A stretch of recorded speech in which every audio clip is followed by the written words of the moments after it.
Astaghfirullah. Bismillahirrahmanirrahim. Assalamualaikum warahmatullahi wabarakatuh. Alhamdulillah wassalatu wassalamu ala Rasulillah wa ala alihi wa sahbihi wa mawalah wa la hawla wa la quwata illa billahi wa ba'du. Qala Allahu azza wa jalla ya ayyuhalladzina amanu taqullaha haqqa tuqatih wa la tamutunna illa wa antum muslimun. Wa qala sallallahu alaihi wa ala alihi wasallam, man salaka tariqan yaltamisu fihi ilma sahhalallahu bihi tariqan ilal jannah. Amma ba'du. Para pemirsa dan juga para pendengar di manapun Anda berada, alhamdulillah segala puja dan puji hanya milik Allah subhanahu wa ta'ala. Di pagi hari ini kita dipertemukan di media ini sebagaimana Allah subhanahu wa ta'ala mempertemukan kita di media yang mulia ini di dunia. Semoga Allah subhanahu wa ta'ala juga mempertemukan kita di sorga kelak, amin ya rabbal alamin. Ma'asyiral muslimin yang dimuliakan Allah subhanahu wa ta'ala, pembahasan di pagi hari ini kita akan membahas sebuah pertanyaan soal kenikmatan sorga. Dan pertanyaan ini muncul dari kalangan wanita, di mana dalam Al-Quran sering kita dapati kenikmatan bagi laki-laki dengan digambarkan sedemikian rupa, bidadari-bidadari yang disediakan Allah kepada mereka.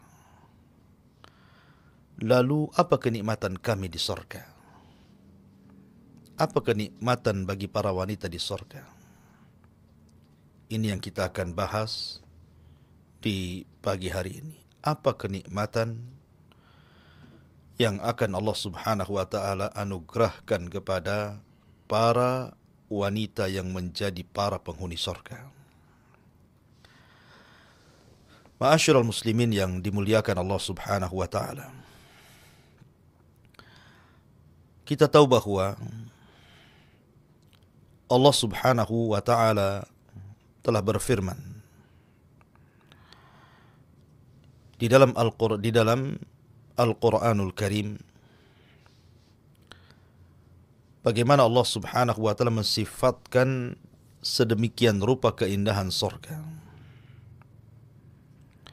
Dan juga Nabi SAW juga demikian. Saya sebutkan satu riwayat daripada Abi Hurairah radhiyallahu an. Nabi SAW bersabda, a'dadtu li'ibadis salihin ma la aynun ra'at wa la udhunun sami'at wa la khatara ala qalbi bashar. Waqra in syi'tum fala ta'lamu nafsum ma ukhfiya lakum min qurrati a'yun jazaa'an bima kanu ya'malun. Dari Abu Hurairah radhiyallahu an, Nabi sallallahu alaihi wasallam bersabda, Allah subhanahu wa ta'ala berfirman dalam hadis qudsi, aku telah sediakan bagi hamba-hambaku yang saleh kenikmatan-kenikmatan di sorga yang tidak pernah dilihat mata, didengar telinga, bahkan terlintas pun di benak manusia tidak bisa. Maka bacalah kalau kalian berkehendak, fala ta'lamu nafsum ma ukhfiya lahum min qurrati a'yun jazaa'an bima kanu ya'malun. Dan jiwa tidak mengetahui apa yang Allah sembunyikan kepada mereka dari kenikmatan yang merupakan penyejuk mata sebagai balasan terhadap apa yang mereka kerjakan di dunia. Artinya, sebagaimana kalangan laki-laki diberikan nikmat yang tidak terlihat mata, tidak terdengar telinga, bahkan terlintas pun tidak bisa, saking nikmatnya, maka para wanita juga kurang lebih sama seperti yang Allah anugerahkan kepada laki-laki. Ma'asyiral muslimin yang dimuliakan Allah Subhanahu wa taala. Di dalam hadis Nabi sallallahu alaihi wasallam, Nabi sallallahu alaihi wasallam mengatakan, "Idza shallatil mar'atu khamsaha wa shamat syahraha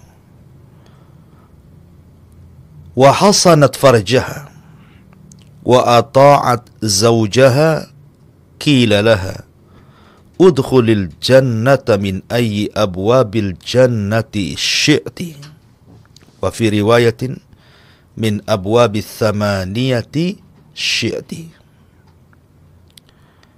Kata Nabi sallallahu alaihi wasallam, apabila seorang wanita melaksanakan salat 5 waktu,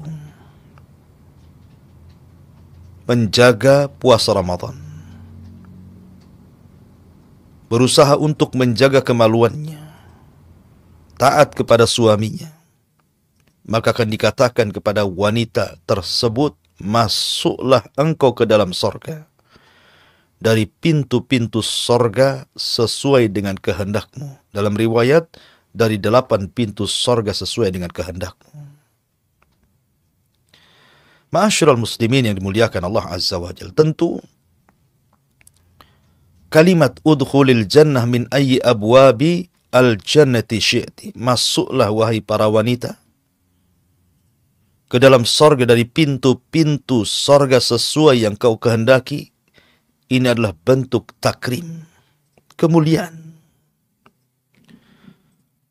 Kemuliaan dan juga tasyrif, keagungan bagi para wanita-wanita yang ditakdirkan Allah masukkan ke dalam surga. Kenapa kemudian Nabi SAW menyebutnya di antara 4 perkara yang memudahkan wanita masuk surga? Pertama, menjaga salat. Yang kedua, menjaga puasa. Yang ketiga, menjaga kemaluannya. Dan yang keempat, taat kepada suaminya. Karena ini disebut ummahatu af'alil khair. Bagi wanita, perbuatan 4 perkara ini termasuk induk daripada kebaikan. Artinya kalau seorang wanita menjaga salatnya, menjaga puasanya, menjaga kehormatannya, menjaga suaminya, maka perkara-perkara lain pasti akan lebih dijaga lagi. Kalau induk kebaikan ini sudah dilakukan, maka cabang-cabangnya akan memudahkan bagi wanita untuk melakukannya. Maka kenapa 4 perkara ini menentukan wanita itu masuk surga dan tidaknya masuk surga? Kan dalam sebuah hadis, ketika Nabi SAW diperlihatkan neraka, rupanya kebanyakan penghuninya adalah kaum wanita. Ma'asyiral muslimin wal muslimat rahimani wa rahimakumullah. Sebagaimana Allah Subhanahu wa taala memberikan kenikmatan kepada laki-laki, maka begitu juga Allah Subhanahu wa taala memberikan kenikmatan yang sama kepada para wanita di surga. Allah Subhanahu wa taala berfirman, "Wa man ya'mal minas salihati min dzakarin aw untha wa huwa mu'minun fa ulaika yadkhulunal jannata wa la yudlamuna nakira." Barang siapa yang beramal saleh, baik perempuan ataupun laki-laki, atau laki-laki baik laki-laki atau perempuan, dan dua-duanya beriman kepada Allah, maka mereka akan dimasukkan ke dalam sorga dan mereka tidak akan mendapatkan perlakuan kezaliman. Dan dalam ayat yang lain Allah mengatakan, Man amila salihan min dzakarin aw untha wa huwa mu'minun falanuhyiyannahu hayatan thayyibah wa lanajziyannahum ajrahum bi ahsani ma kanu ya'malun. Barang siapa yang beramal saleh, baik dia laki-laki atau perempuan, dan kedua-duanya beriman kepada Allah, maka kami akan berikan kehidupan yang indah dan kami akan balas mereka dengan sebaik-baik balasan sebagaimana apa yang sudah mereka kerjakan di dunia. Dan dalam ayat yang lain juga Allah mengatakan, Man amila sayyi'atan fala yujza illa mithlah wa man amila salihan min dzakarin aw untha wa huwa mu'minun fa ulaika yadkhuluna al-jannah yurzaquna fiha bighairi hisab. Barang siapa yang beramal keburukan tidak akan dibalas kecuali dengan keburukan yang sama. Tetapi barang siapa yang beramal saleh dari kalangan laki-laki dan perempuan dan dia beriman, maka mereka akan masuk ke dalam sorga. Mereka akan diberikan rizki tanpa batas. Artinya, ada yang bersyirikat antara kenikmatan laki-laki dan kenikmatan perempuan. Apa yang diberikan kepada laki-laki juga diberikan kepada perempuan. Dan dua-duanya kenikmatan yang tidak bisa dilihat mata, didengar telinga, terlintas di pikiran manusia pun tidak. Saking nikmatnya sorga itu. Ma'asyiral muslimin yang dimuliakan Allah subhanahu wa ta'ala. Maka kaedahnya, sebagaimana disebutkan oleh para ulama, ketika Allah subhanahu wa ta'ala menjanjikan kepada laki-laki yang beriman dan juga wanita-wanita yang beriman dengan sorga yang penuh dengan kenikmatan dan balasan pahala dari kemurahan Allah subhanahu wa ta'ala, maka apapun yang tertetapkan dari kenikmatan bagi seorang mukmin laki-laki, maka itu juga masuk kepada kenikmatan kepada seorang wanita yang beriman, kecuali apa yang dikhususkan secara dalil. Contohnya, yang dikhususkan dengan dalil adalah ketika laki-laki diberikan banyak bidadari di sorga, dan tidak sebaliknya bagi perempuan diberikan banyak para suami di sorga. Ya, karena ada kekhususan dalil. Lalu, apa alasannya? Kenapa pula kemudian Allah subhanahu wa ta'ala memberikan semangat khususnya laki-laki agar berusaha untuk masuk ke dalam sorga dengan beramal saleh, kemudian menjadikan sorga rindu kepada mereka dengan dibentangkan panjang lebar dalam Al-Quran soal keindahan bidadari, dan tidak sebaliknya. Di dalam Al-Quran Allah subhanahu wa ta'ala tidak pula menyebutkan satu wanita memiliki banyak laki-laki. Maka jawabannya, pertama, la yas'al amma yaf'al wahum yus'alun. Jangan tanya apapun yang Allah lakukan, tapi kitalah makhluknya yang akan ditanya oleh Allah subhanahu wa ta'ala. Tidak perlu tanya kenapa. Tetapi walaupun demikian kita akan mencoba mencari hikmah. Kenapa wanita tidak dijanjikan sebagaimana janji bagi laki-laki dengan banyaknya bidadari, dan wanita tidak dijanjikan dengan banyaknya laki-laki? Ini jawabannya. Pertama, jangan tanya apa yang Allah perbuat, tapi merekalah yang akan ditanya Allah Azza wa Jalla. Yang kedua, karena tabiat manusia atau tabiat khususnya para wanita, sebagaimana maklum para wanita ini memiliki sifat yang berbeda dengan laki-laki di dunia, di mana rasa malu mereka jauh lebih besar dibandingkan laki-laki. Maka Allah Subhanahu wa ta'ala tidak menyebutkan kenikmatan-kenikmatan bagi wanita, tetapi disembunyikan sesuai dengan perasaan malu yang selalu disembunyikan oleh para wanita.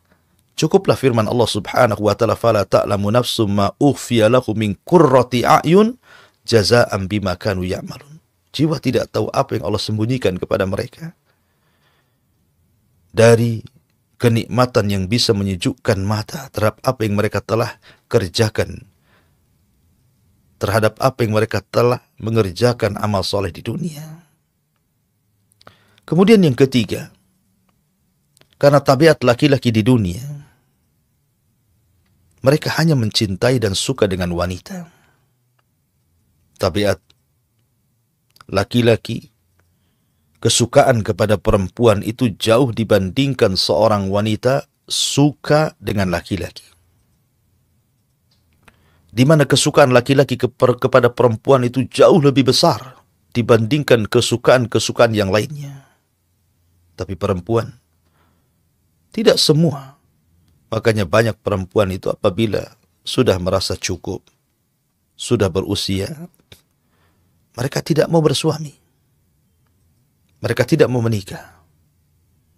Karena kenikmatan wanita itu bersyirikat antara laki-laki, artinya dia suka laki-laki, di satu waktu juga dia suka dengan perhiasan, di satu waktu juga suka dengan kendaraan, di satu waktu juga suka dengan perabotan, dan begitu seterusnya. Sehingga Allah hanya menyebutkan bagi laki-laki kenikmatan dan tidak menyebutkan bagi perempuan di dalam Al-Quranul Karim. Kemudian juga sebagian ulama mengatakan seorang suami pikirannya fokus kepada seorang perempuan. Suami akan mencari istrinya. Dan kecemburuan suami kepada perempuan itu, kalau dia orang berakal, maka akan kuat. Sehingga karena kecemburuan itu lahir karena kesukaan seorang laki-laki hanya kepada perempuan dibandingkan nikmat yang lainnya. Makanya kenapa Allah lebih banyak menceritakan bidadari bagi laki-laki dan tidak sebaliknya. Ma'asyiral muslimin wal muslimat rahimani wa rahimakumullah. Akan tetapi walaupun demikian, banyak nikmat yang Allah Subhanahu wa ta'ala akan anugerahkan kepada para wanita di surga. Nikmat apa saja yang akan Allah Subhanahu wa ta'ala anugerahkan kepada para wanita di surga? Pertama, para wanita di surga,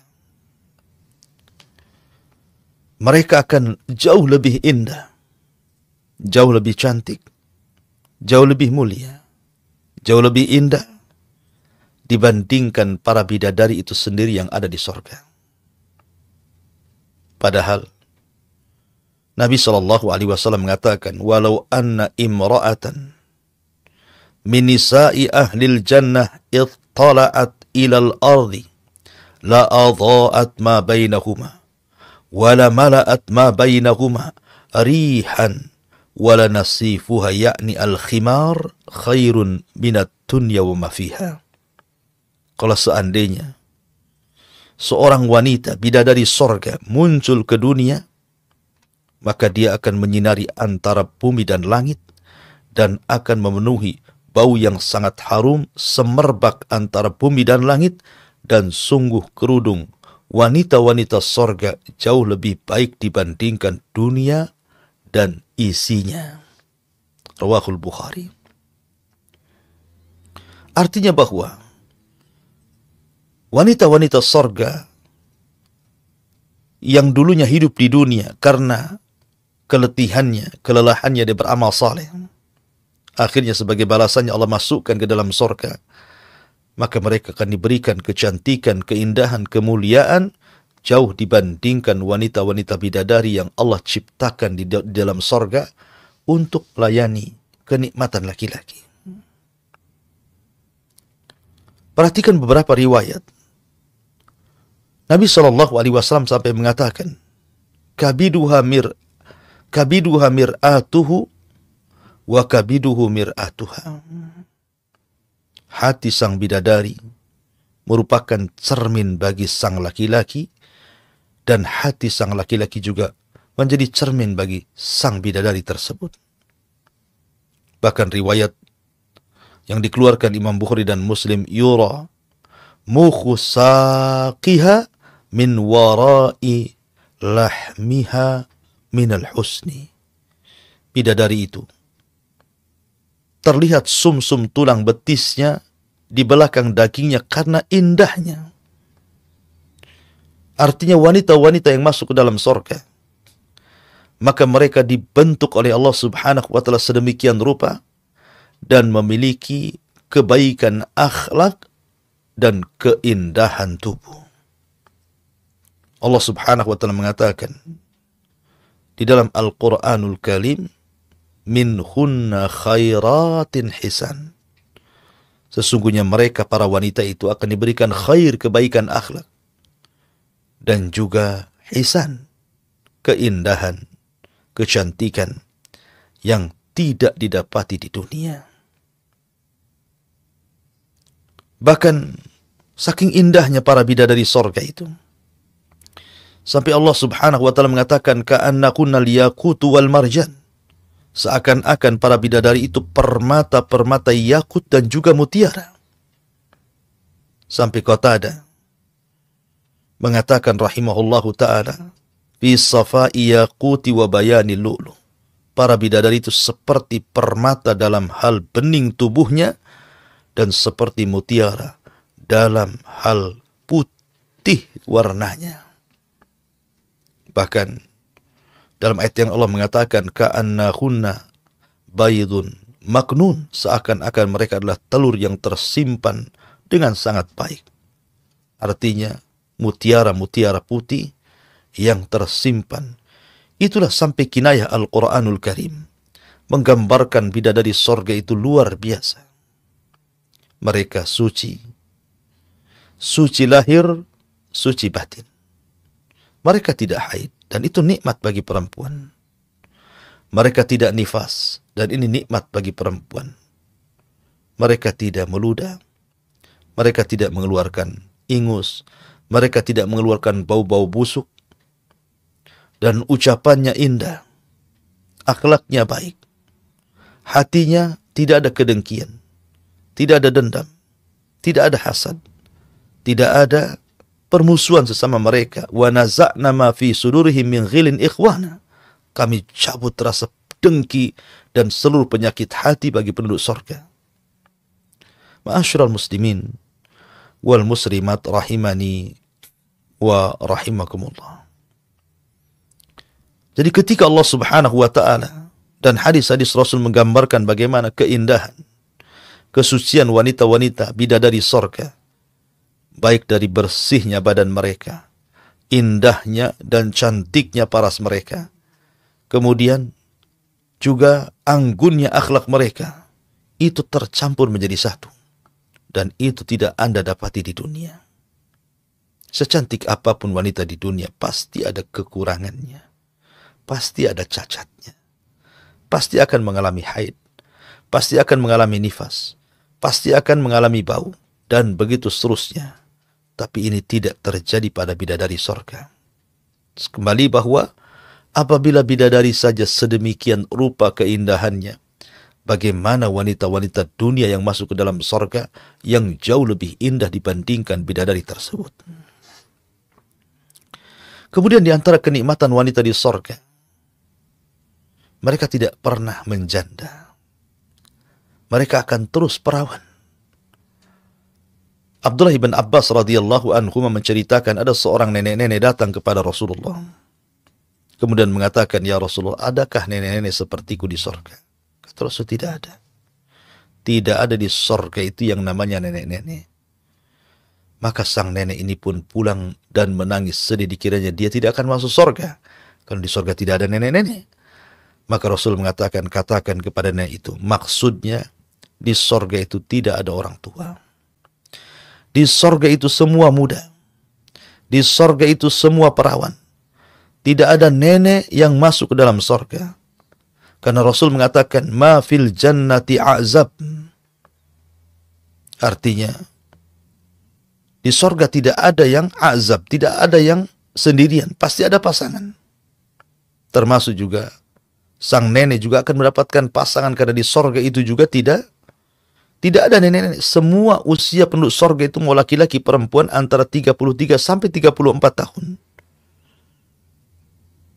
Artinya, kenapa tidak dirubah bentuk mereka?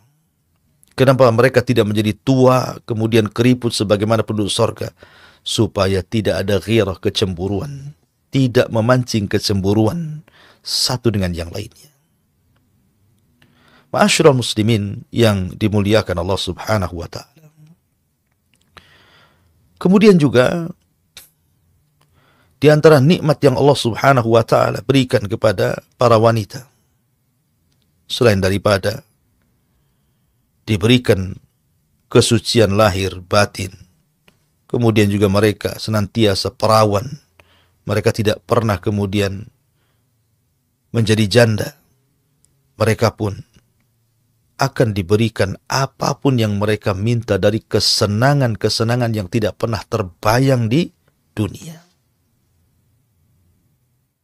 Apakah penduduk sorga itu juga wanita-wanitanya bisa melahirkan? Karena ada sebuah riwayat yang dikeluarkan al-Imam At-Tirmidzi dari Abi Sa'id Al-Khudri radhiyallahu anhu, Nabi sallallahu alaihi wasallam bersabda, "Al-mu'min idza ishtahal walad fil jannah kana hamluhu wa wad'uhu wa sinnuhu wa syababuhu wa kibaruhu fi sa'atin kama yashtahi." Seorang mukmin apabila menghendaki anak di sorga, maka hamilnya, lahirnya, usianya, muda dan tuanya itu hanya sekejap saja dan tidak ada kesulitan. Tidak seperti wanita-wanita di dunia. Ketika mereka mengandung saja sudah kesulitan luar biasa. Ketika meregang, hendak melahirkan seolah-olah pertaruhan antara dia dan nyawanya. Ketika sudah lahir dia harus menyusuinya. Tapi di sorga tidak. Allah mudahkan semuanya. Tapi riwayat ini memang dikritik para ulama. Apakah wanita di sorga bisa melahirkan? Maka kata Imam Ibnul Qayyim rahimahullahu ta'ala, pertama, hadis yang tadi dibaca oleh ana bahwa hadis itu diperbincangkan tentang riwayatnya. Yang kedua, bahwa Allah subhanahu wa ta'ala mengatakan walakunna fiha azwajum mutahhara. Dan bagi mereka para laki-laki di sorga itu memiliki pasangan-pasangan yang bersih. Kalau seseorang kemudian melahirkan, tentu bisa saja terkena haid, terkena nifas, terkena kotoran. Sementara di sorga itu tidak ada orang haid, tidak ada orang nifas, dan tidak ada kotoran. Semua bersih. Kemudian yang ketiga, Allah jadikan kehamilan dan juga kelahiran itu digandengkan dengan sperma dan juga dengan haid. Apabila orang hamil, berhentilah darah haid, dan haid itu menjadi nutrisi bagi si janin. Dan itu tercipta dari sperma. Sementara di sorga itu tidak ada yang mengeluarkan sperma. Sebab kalau seandainya seorang di sorga itu mengeluarkan sperma, berarti nikmat terbatasi. Karena ketika sudah keluar berarti sudah terbatasi kenikmatannya. Makanya biar nikmat itu daim terus menerus, merasakan nikmat luar biasa. Makanya hubungan mereka antar suami istri di sorga tidak sebagaimana hubungan di dunia. Apabila seorang suami atau istri sudah mengeluarkan sperma, maka hilanglah nafsunya. Di sorga tidak demikian. Sehingga kalau seandainya, kata Imam Ibnul Qayyim, Allah menjadikan ada kehamilan, ada kelahiran, berarti ada haid, ada sperma, dan begitu seterusnya. Kemudian yang nomor 4, bahwa Nabi SAW bersabda, la yazalu fil jannati fadlun hatta yunshi'ullahu laha khalqan fayuskinahum fadlal jannah. akan senantiasa di sorga itu keistimewaan yang Allah Subhanahu wa ta'ala bangun, diberikan kepada manusia. Kemudian, walaupun seandainya seorang tidak punya anak, maksudnya begitu, tetap ada kenikmatan yang bisa tergantikan. Karena di sorga itu ada anak-anak kecil. Dari anak-anak yang ketika di dunia meninggal sebelum balik, maka mereka akan wildanu mukhalladun, yatufuna bi aqwabin wa abarika wa ka'sim min ma'in. Ada anak-anak kecil yang meninggal belum balik, baik anak orang kafir atau anak orang yang beriman, maka mereka akan menjadi anak-anak di sorga dan lucu-lucu, dan itu sebagai pengganti dari anak-anak dunia. Kemudian juga bahwa bisa juga dikatakan bahwa Allah Subhanahu wa ta'ala berfirman, walladzina amanu wattaba'athum dzurriyyatuhum biimanin alhaqna bihim dzurriyyatuhum. Dan orang-orang yang beriman kemudian diikuti keturunan mereka dengan iman, maka kami akan gabungkan keturunan mereka di akhirat. Kalau seandainya ada keturunan di akhirat, tentu mereka jauh lebih baik, lebih mulia dibandingkan keturunan kita di dunia. Kenapa? Karena mereka tidak pernah bermaksiat sama sekali. Ini mustahil. Ya. Kemudian juga alasan yang terakhir bahwa sorga itu bukan tempat berkembang biak manusia, tidak sebagaimana di dunia. Maka dari alasan-alasan ini, wanita di sorga tidak akan melahirkan. Tetapi kalaupun seandainya mereka punya atau menghendaki anak, maka Allah akan anugerahkan kepada mereka. Karena apapun yang kita kehendaki ada di sorga. Ma'asyiral muslimin wal muslimat rahimani wa rahmakumullah. Untuk pembahasan terakhir, saya ingin membahas tentang 6 perkara secara singkat. Tentang wanita-wanita yang mereka masuk ke dalam sorga, itu ada 6 perkara atau 6 keadaan. Pertama, seorang wanita meninggal dan belum menikah. Apakah dia akan menikah di sorga? Yang kedua, seorang wanita meninggal setelah diceraikan oleh suaminya dan dia belum menikah dengan laki-laki lain. Apakah juga akan menikah di sorga? Memiliki pasangan di sorga. Kemudian yang ketiga, seorang wanita yang meninggal, kemudian dia menikah. Sebelum meninggal dia menikah. Tapi Allah takdirkan suaminya tidak masuk ke dalam sorga. Mungkin karena kekufurannya, karena maksiatnya, sehingga terpisah suami istri ini. Yang satu istrinya ke sorga, yang satu pula suaminya ke neraka. Bagaimana sang istri ini? Apakah dia akan menikah lagi di sorga, ataukah menunggu suaminya dikeluarkan dari neraka? Kalau memang Allah takdirkan tidak dikekalkan di dalamnya. Kemudian yang keempat, seorang wanita yang meninggal setelah suaminya. Jadi, antamuta ba'da zawajiha. Wanita mati duluan sebelum laki-laki. Kemudian laki-laki ini menikah lagi. Apakah juga si istri itu akan tetap juga, kalau seandainya Allah takdirkan suaminya masuk surga, akan tetap menjadi suami, ataukah dia boleh menikah lagi dengan laki-laki dari penduduk surga? Kemudian yang kelima, suaminya meninggal. Kemudian si istri ini tidak menikah lagi terus sampai dia meninggal. Mungkinkah kemudian dia akan kembali kepada suaminya? Dan yang terakhir, seorang suami meninggal, maka si istri ini kemudian menikah lagi dengan laki-laki yang lain yang bukan suaminya. Karena suami sudah meninggal, dia menikah lagi dengan suami yang kedua. Bagaimana statusnya? Apakah dia di sorga dengan suami yang pertama, ataukah suami yang kedua? Kalau dua-duanya masuk sorga. Inilah yang harus kita jawab secara singkat karena juga waktu. Yang pertama, adapun wanita yang meninggal tetapi belum menikah, maka Allah akan nikahkan dia di sorga dengan laki-laki dari ahli dunia yang masuk ke dalam sorga. Karena di sorga itu tidak ada azab, tidak ada orang hidup sendirian, harus berpasang-pasangan. Kemudian yang kedua, begitu juga sama. Seorang wanita yang meninggal setelah diceraikan kemudian dia tidak menikah lagi sampai dia meninggal, tetap dia pun akan dinikahkan oleh Allah dengan laki-laki penduduk dunia yang masuk ke dalam surga, sesuai dengan seleranya dan kenikmatannya. Kemudian yang ketiga, bahwa yang harus seorang wanita yang menikah, kemudian suaminya berpisah, tidak masuk ke dalam surga, malah pula masuk ke neraka.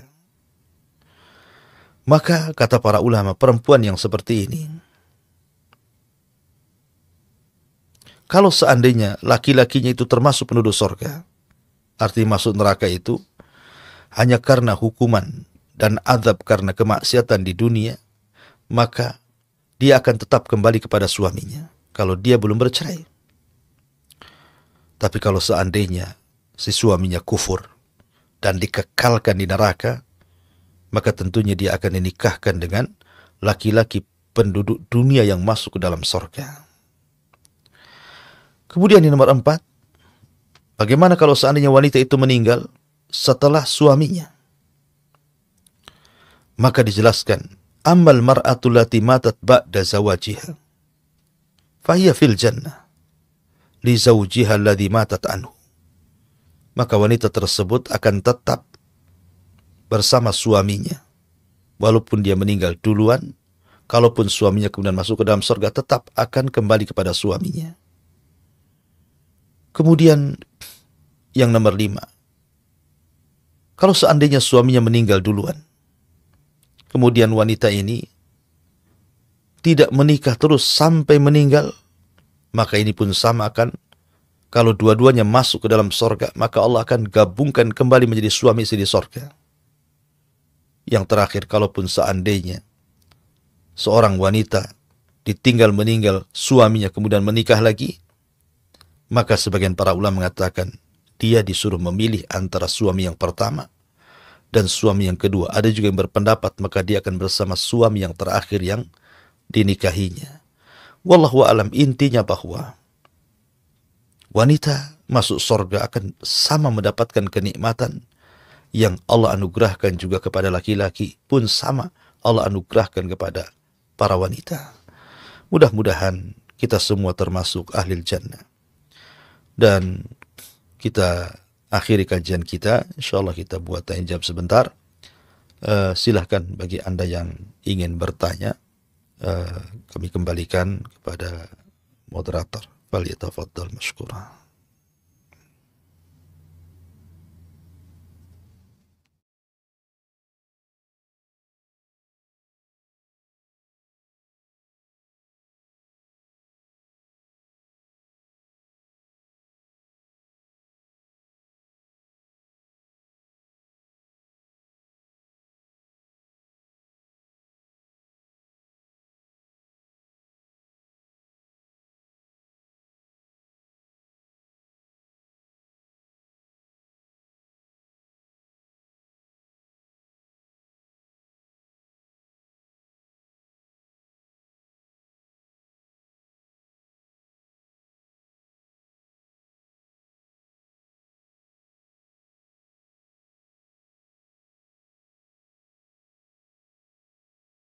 Baik.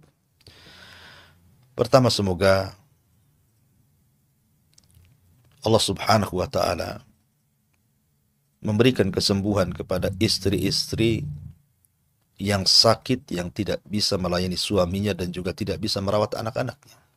Dan ingat, sakit itu takdir dari Allah subhanahu wa ta'ala. Bersyukurlah kalau seandainya ada para istri yang sakit dan suaminya mau merawatnya. Betapa banyak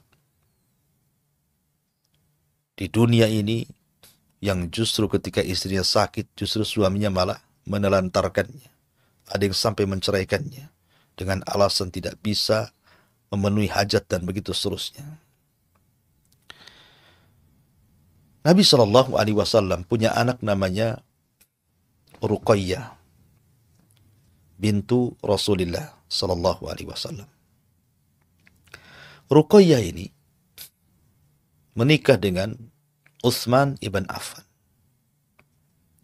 Dan keluarga inilah yang pertama kali hijrah ke Habasyah, kemudian pulang ke Mekah, kemudian ikut gabung hijrah ke Madinah. Tetapi ketika terjadi tragedi perang Badar, hendak berangkat ke Badar, Allah takdirkan Ruqayyah ini sakit. Ruqayyah ini sakit parah. Dan Utsman kepengen ingin perang, ingin terlibat dalam peperangan. Dia ingin sekali. Tapi Nabi Shallallahu Alaihi Wasallam melarang Utsman agar dia tidak ikut perang Badar, dan dia harus merawat istrinya, dan dia tetap dapat bagian pahala Badar dan juga harta rampasannya. Maka Utsman pun dengan berat hati walaupun tidak ikut jihad bersama Rasul, padahal para sahabat itu menghendaki mati syahid, tapi demi merawat istrinya Ruqayyah, maka kesempatan emas pun ditinggalkan Utsman, dan dia pun merawat istrinya. Tapi Allah takdirkan ketika Nabi SAW pulang dari Badar, rupanya nyawa Ruqayyah tidak tertolong. Dia pun meninggal dunia, dan Utsman pun sedih. Artinya bahwa dari sini dalam Islam itu bahwa tugas suami adalah merawat istri saat sakit. Itu kewajiban suami. Bukan hanya senang di waktu sehat, maka sabar juga di waktu sakit. Sabar menjadi suami. Pertanyaannya, apakah istri yang seperti ini juga tetap dapat kesempatan masuk surga? Ya tentu. Bukankah Anda tidak sakit selamanya? Ketika Anda menikah mungkin Anda sehat. Mungkin dengan berjalannya waktu tiba-tiba Anda sakit terbaring. Mungkin seperti itu. Artinya ada waktu-waktu sehat, ada waktu-waktu sakit. Kalau ketika di waktu sehat Anda gunakan untuk di jalan Allah Subhanahu wa Ta'ala, mendekatkan diri kepada Allah, dan waktu sakit pun Anda terus berdoa kepada Allah. Ketika Anda tidak bisa melayani suami dengan baik, Anda lagi sakit, maka kalau Anda tidak bisa melakukan dengan perbuatan, dengan doa, doakan terus suami Anda. Dalam pembaringan Anda, kalau memang Anda tidak bisa duduk, berdiri untuk sholat, Anda bisa sholat sambil berbaring dan terus berdoa. Berikan doa kepada suami yang terbaik supaya suami sehat, disehatkan badannya, dijauhkan dari penyakit, dijauhkan dari wabah, dijauhkan dari banyaknya masalah, dimudahkan urusannya. Doakan juga anak-anaknya supaya menjadi anak-anak yang saleh, apalagi kecuali berdoa. Dan di waktu sakit, setan itu lebih dekat kepada Anda dibandingkan di waktu sehat. Maka banyak-banyak bersabar, ihtisablah, mengharap pahala kepada Allah Subhanahu wa Ta'ala. Tidak mustahil umat Muhammad itu pasti masuk surga. Walaupun masuk surganya ada yang direct, ada juga yang kemudian harus mampir ke neraka, tapi ujung-ujungnya juga masuk ke dalam surga. Wallahu a'lam. Ya, pertanyaan berikutnya dari Ummu Abdillah, masih dari Singapura. Bismillah. Ustadz, apabila ada kesempatan bagi seorang wanita untuk menikah, tetapi wanita itu mengulur-ulur waktunya untuk menikah hingga ajal menjemputnya, adakah dia bisa mendapat pahala sebagaimana yang Ustadz jelaskan tadi, wanita yang belum menikah dengan pahalanya? Jazakallah khairan Ustadz. Wa iyyaki. Iya, alhamdulillah. Jodoh itu di tangan Allah Subhanahu wa Ta'ala. Mati, jodoh, umur, rizki, semua di tangan Allah. Ya mungkin ketika Anda mengulur-ngulur akhirnya tidak punya jodoh, itu sudah takdir Anda. Tetapi mengulur-ulur waktu untuk tidak menikah, ini yang ditanyakan alasannya. Kenapa? Kenapa Anda mengulur-ngulur waktu? Ya. Kalau memang alasannya seperti para ulama, juga ada yang tidak menikah. Syekhul Islam Ibnu Taimiyah, Imam An-Nawawi, mereka tidak menikah, dan banyak para ulama yang tidak menikah karena mereka sibukkan dengan belajar, dengan talabul ilmi, sehingga terlupakan dengan wanita, akhirnya meninggal dan tidak menikah. Apa kita katakan mereka tidak masuk surga? Tidak bisa juga demikian. Mereka para ulama besar. Siapa yang tidak kenal Imam Nawawi, Ibnu Taimiyah, dan ulama-ulama yang lainnya? Ya, asal ketika Anda hidup di dunia ini beribadah, beramal saleh, tidak menyekutukan Allah Subhanahu wa Ta'ala, benar Allah takdirkan lambat jodohnya karena kemudian mengulur-ngulur waktu, akhirnya Allah takdirkan meninggal. Insya Allah kalau ditakdirkan masuk surga, akan Allah nikahkan Anda dengan laki-laki penduduk surga dari penduduk dunia. Wallahu a'lam.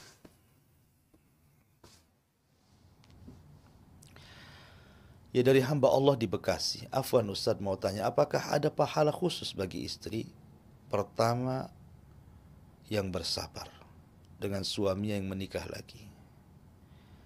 Saya pernah mendengar bahwa pahala bagi seorang wanita yang bersabar dengan poligami suaminya lebih besar dari pahala seorang mukmin yang pergi untuk berjihad.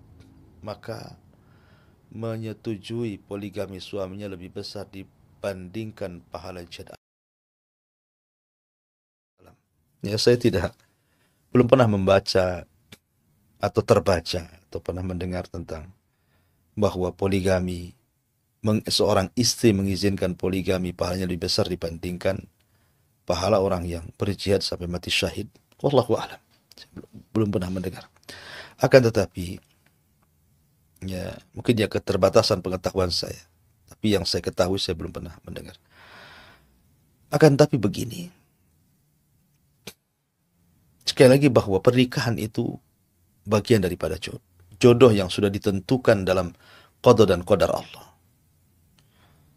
Jadi suami Anda menikah lagi, ini sudah ditentukan oleh Allah dan sudah dicatat di Lauhil Mahfuz sebelum Allah menciptakan langit dan bumi 500 tahun sebelumnya. Allah sudah catat suami Anda ini akan menikah. Jadi percayalah dengan takdir. Dan tidaklah sebuah perintah itu pasti ada hikmah kebaikan. Poligami kan perintah dalam Quran. Ya, ada perintahnya. Bagi orang yang mampu melakukan keadilan tentunya ya. Kalau tidak sanggup adil ya satu saja cukup. Karena Nabi SAW juga berpoligami. Abu Bakar, Umar, Utsman, Ali semua berpoligami. Para khulafaur rasyidin berpoligami. Dan para sahabat hampir sebagian besar berpoligami. Belum juga para ulama dan begitu seterusnya.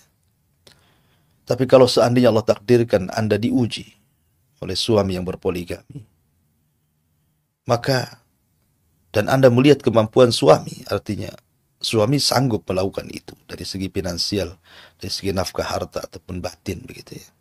Kenapa tidak diizinkan kalau seandainya suami sudah memberikan haknya kepada Anda selaku istri gitu ya.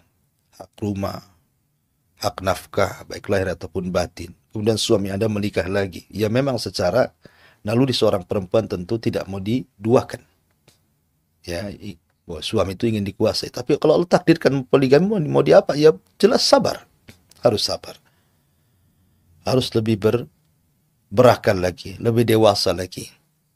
Ya, bahkan kalau bisa arahkan suami itu untuk adil. Ya, diarahkan, istri yang mengarahkan gitu ya. Jangan kemudian akhirnya istri yang pertama menjadikan rontoknya keluarga gara-gara poligami. Kan banyak orang-orang yang kemudian istri minta cerai gara-gara istri suaminya sudah menikah lagi. Tanpa alasan yang jelas, hanya gara-gara saya tidak kuat. Tidak kuat gimana? Belum dijalani sudah bilang gak kuat. Kalau orang itu memang beriman kepada syariat Allah Azza wa Jalla, menerima bahwa itu adalah putusan Allah Subhanahu wa taala, bahwa itu adalah takdir dari Allah, bahwa itu juga bagian daripada syariat Allah Azza wa Jalla. Ya. Kalaupun Anda tidak suka dengan poligami, minimalnya jangan mencela poligami. Tidak suka ya wajar, wanita tidak suka. Tapi jangan mencela poligami. Dan kalau Anda sabar, insya Allah itu lebih baik. Ya, kalau Anda sabar, kalau Anda tidak sabar dan melihat ada perlakuan dengan poligami, ketidakadilan, kezaliman suami yang kemudian sudah dibolehkan Anda meminta cerai, ya tidak ada masalah minta cerai. Kalau tidak sanggup. Tapi jangan kemudian menyuruh suami menceraikan istri yang sudah dinikahinya. Dosa besar, tidak boleh. Tidak boleh kemudian seorang istri gara-gara cemburu, dia meminta suaminya untuk menceraikan istri keduanya. Sebab kalau suami sudah menikah dengan wanita yang kedua, berarti posisi Anda dengan wanita kedua itu sama. Sama saja. Karena sama-sama istri daripada suami Anda. Wallahu a'lam, intinya bahwa hadis yang Anda tanyakan kepada anak-anak tidak tahu. Ya, wallahu a'lam. Ini keterbatasan pengetahuan saya belum pernah mendengar hadis tentang sabarnya wanita akibat suaminya berpoligami sama dengan jihad atau lebih besar daripada jihad. Nanti coba saya cek lagi gitu ya, tentang masalah di sini. Dan kalau memang ketemu, nanti insya Allah mungkin minggu depan kita akan jawab gitu ya. Wallahu alam.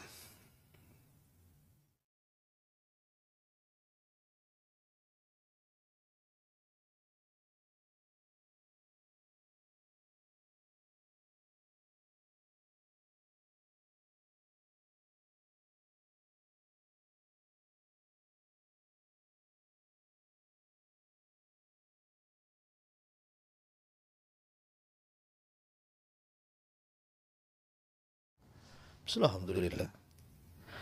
Barakallahu fiik ya. Semoga Allah Subhanahu wa taala berikan istiqomah kepada Anda untuk tetap di atas Islam, karena bagaimanapun nikmat terbesar di dunia ini tidak ada kecuali Islam.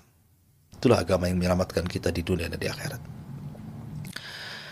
Ketika seseorang menyembunyikan keislaman, di zaman para sahabat juga banyak kok para sahabat yang menyembunyikan keislaman. Bahkan terkadang Rasul pun menyuruh sahabat menyembunyikan keislaman untuk sebuah kemaslahatan.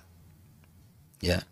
Maka kalau Anda menyembunyikan keislaman dari orang tua karena mungkin ada hal-hal yang madarat lebih besar kalau Anda memberitahu, ya tidak usah diberitahu dulu. Ya, sambil berjalannya waktu gitu ya. Sambil pelan-pelan gitu mendakwai orang tua gitu. Memberitahu orang tua. Tapi kalau dengan memberitahu kemudian ada madarat yang jauh lebih besar, ya maka tidak perlu kemudian Anda beritahu, tetapi Anda terus belajar Islam. Terus belajar, karena dengan ilmu inilah Anda bisa nanti punya solusi sendiri. Ilmu itu akan mendatangkan solusi. Kalau Anda sudah cerdas, pasti ada solusi memberitahu orang tua. Maka tugas Anda sekarang, kalau sudah mualaf, belajar. Belajar. Dalami agama baru yang Anda sekarang berada dalam Islam ini. Kemudian teruslah mendekatkan diri kepada Allah. Berdoa agar hidayah itu Anda tularkan kepada orang tua Anda juga, kepada keluarga Anda, mudah-mudahan seperti Anda mendapatkan hidayah Islam. Ya. Kemudian juga cobalah berubah gitu ya. Yang mungkin ketika di agama dulu akhlak Anda kurang baik gitu. Setelah masuk Islam maka perbaiki akhlak. Bagaimana hubungan Anda dengan orang tua, dengan kerabat, dengan saudara, dilebihkan lagi, ditingkatkan lagi kebaikannya. Sehingga nanti akan jadi bahan pertimbangan ketika Anda memberitahu bahwa agama yang dianut Anda itu jauh lebih baik dibandingkan agama sebelumnya. Wallahu a'lam.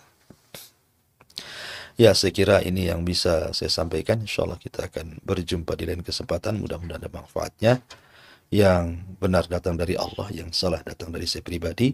Saya tutup dengan kafaratul majlis. Subhanakallah bihamdika asyhadu an la ilaha illa anta astaghfiruka wa atubu ilaik. Allahu ta'ala. Assalamualaikum warahmatullahi wabarakatuh.